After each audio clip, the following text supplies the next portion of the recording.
नमस्कार। आज मैं आप लोगों के लिए एक नया वीडियो लेके आया हूं।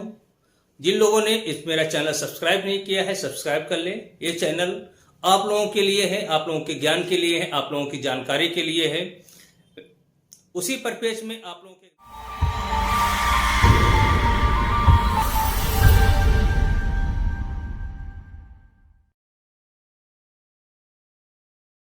सेटलमेंट क्लर्क भी अपनी HRMS ID से लॉगिन करेगा।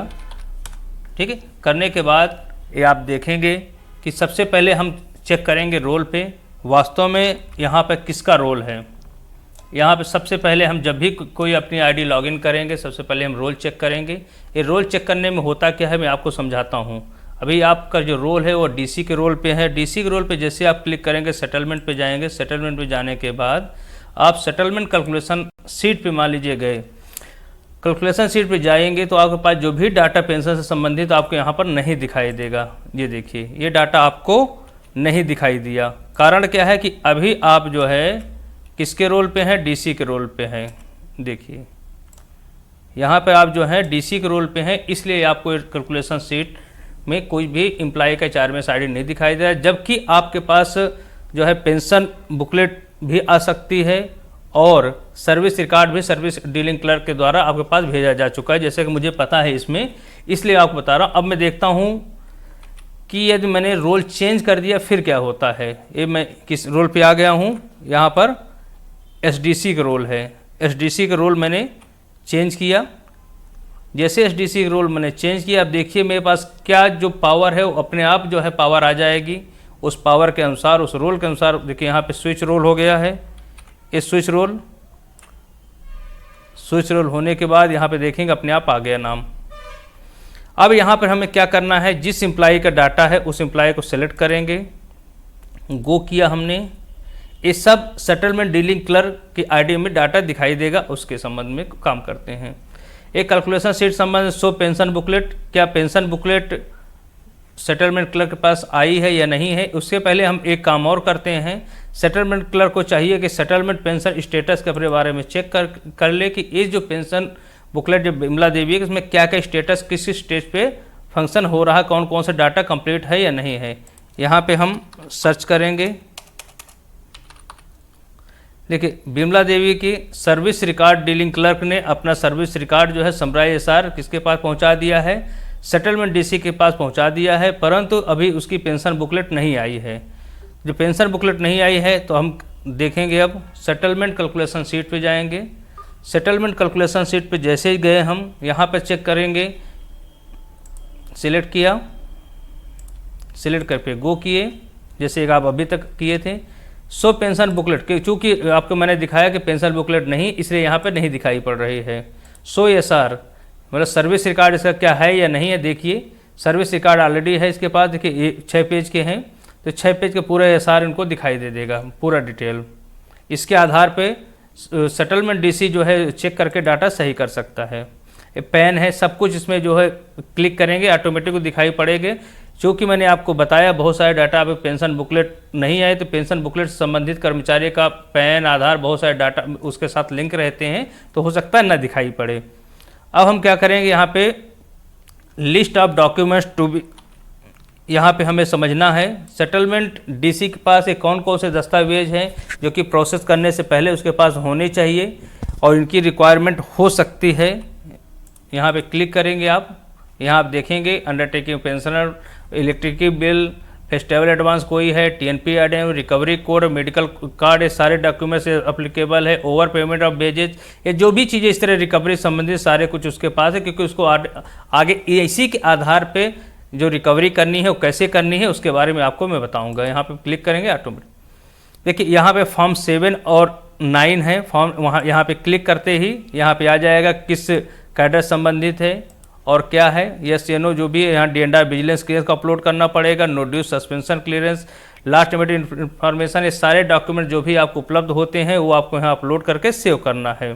क्योंकि मुझे नहीं करना इसलिए मैंने नो कर दिया। यहाँ fill, click here to fill demand certificate other mandatory है, जैसे मैं बताया। क्लिक हियर, यहाँ पे क्लिक करेंगे हम।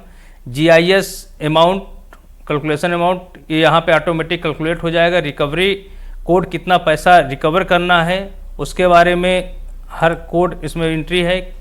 मोटर कार का कितना अमाउंट करना है, कहाँ से कैलकुलेट करना है, डीसीआरजी से कि लीव इनकैशमेंट, जीआईएस, किस हेड से जो है पैसे की रिकवरी करनी है उसके बारे में आपको बताना पड़ेगा। और करने के बाद सेव करेंगे।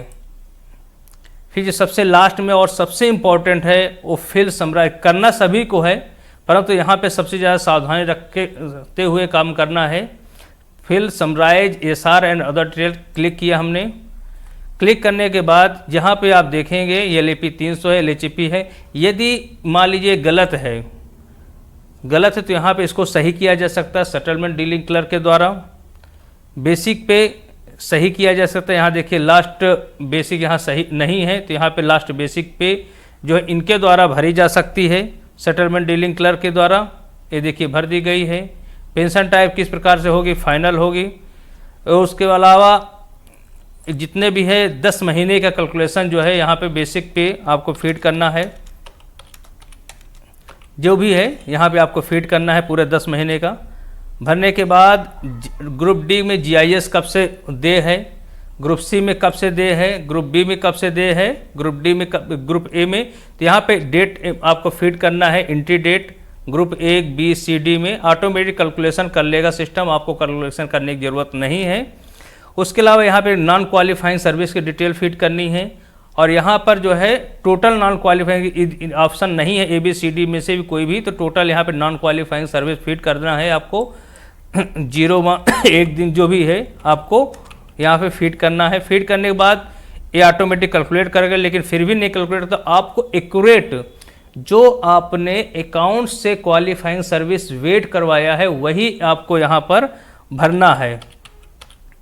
जो आपने एक्चुअल अकाउंट से क्वालिफाइंग सर्विस वेट किया है वो आपको यहाँ पे भरना है। यदि आप यहाँ पे नहीं भरेंगे तो वहाँ पे कैलकुलेशन ऑटोमेटिक सब खराब हो जाएगा, सब गलत आएगा। इसलिए यहाँ पे आपको सावधानी से देखना है। आपको सेव करना चाहे सेव कर लीजिए, आपका सही है, नहीं है तो आप क्लोज कर दीजिए। उसके आधार पे आप जैसे सब डाटा सही हो जाएगा यहाँ पे पेंशन कैलकुलेशन पे जाएंगे, एक कैलकुलेशन ऑटोमेटिक हो जाएगा। अब मैं आपको दिखाता हूँ, मैं एक डाटा चेंज करता हूँ। यहाँ पर मान लीजिए मैंने 23,000 किया,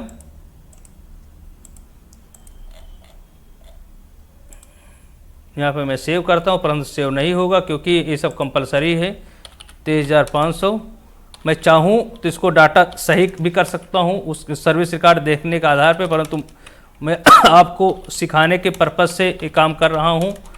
इसलिए वो डीलिंग सेटलमेंट डीलिंग क्लर्क को मैंने बता दिया है, सेटलमेंट डीलिंग का इसके आधार पे डाटा सही कर लेगा।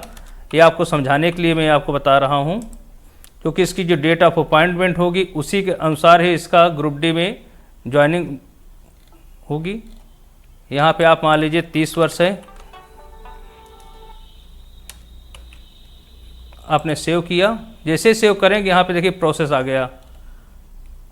देखिए यहाँ पे ये ऑटोमेटिक रिफ्रेश किया सिस्टम को। रिफ्रेश करने के बाद यहाँ पे सब कुछ कैलकुलेशन आ गया। लास्ट पे 23,500 हो गई और ये फाइनल है, ये ऑटोमेटिक से कैलकुलेशन हो गया। यदि मैं चेंज करना चाहता हूँ तो यहाँ से फिर जाऊँगा, यहाँ से फिर मैं चेंज कर दूँगा। जैसे मैंने चेंज करूँगा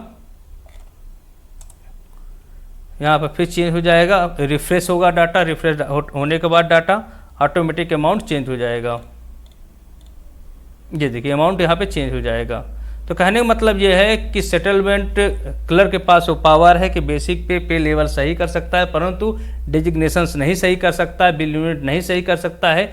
जो भी यहाँ पर ऑप्शन दिखाई दे रहा है सही करने के लिए उतने ही अमाउंट वो सही कर सकता है, उतनी चीज़ें क्वालिफाइंग सर्विस सही कर सकता है। कहने मतलब सारी चीज़ें आपको डिपेंड करती है कि आप ऑटोमेटिक लीव इनकैशमेंट हो जाएगा, कैलकुलेट हो जाएगा, ठीक है। DCRG ऑटोमेटिक कैलकुलेट कर ले, सब कुछ कैलकुलेट हो जाएगा। कैलकुलेशन होने के बाद सबसे लास्ट में यहाँ देखेंगे यदि भी कुछ भी गलती है समराइज एसआर में तो सेटलमेंट डीलिंग का इसको रिटर्न करेंगे किसको, आपके सर्विस रिकॉर्ड डीलिंग क्लर्क को। और यदि पेंशन बुकलेट में कोई भी गलती है तो यहाँ पे पेंशन बुकलेट रिटर्न करेंगे एम्प्लॉय को। परंतु दोनों रिटर्न करने की जरूरत पड़े तो सबसे पहले आप एसआर को रिटर्न करेंगे। जैसे कि इसमें बताया गया है कि यदि कभी भी ज़रूरत पड़े तो पेंशन बुकलेट से पहले SR return summarise SR return करेंगे और फिर पेंशन बुकलेट रिटर्न करेंगे। यदि कभी ऐसा ज़रूरत पड़े तो। इस तरह से, और यदि फाइनल हो जाता है आप यहाँ पे टिक करेंगे। टिक करने के बाद इसको फॉरवर्ड करेंगे, फॉरवर्ड जाएंगे आपके वेरिफिकेशन अथॉरिटी और ऑफिसर के माध्यम से होते हुए अकाउंट्स चली जाएगी।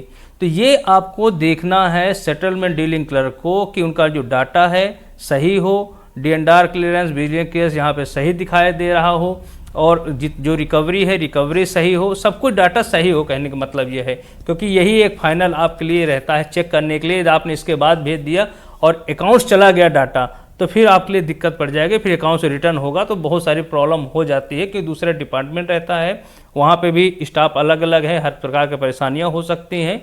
तो कहने का मतलब आप अपना डाटा जो भी भेजिए सही तरीके से डाटा भेजिए। धन्यवाद।